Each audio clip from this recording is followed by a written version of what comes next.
भाजपचे खासदार किरीट सोमय्या यांनी आज यवतमाळ येथील जिल्हाधिकारी विकास मीना तसंच जिल्हा पोलीस अधीक्षक कुमार चिंता यांच्यासोबत चर्चा करून जिल्ह्यात देण्यात आलेल्या जन्म प्रमाणपत्रांच्या संदर्भात आढावा घेतला।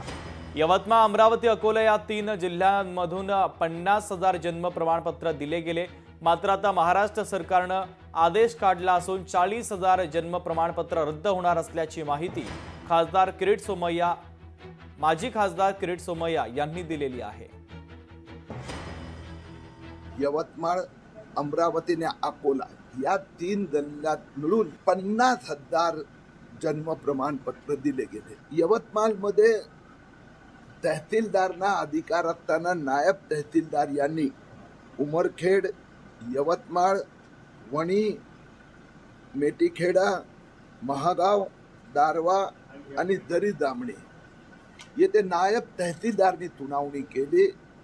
काल महाराष्ट्र सरकारने आदेश काढला आहे की नायब तहसीलदार यांनी ज्या सुनावण्या केल्या आहेत त्या सगळ्या रद्द समजले जाणार।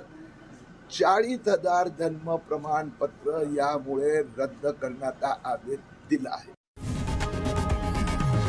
लोकशाही मराठी ऐका, पहा, जागरूक रहा।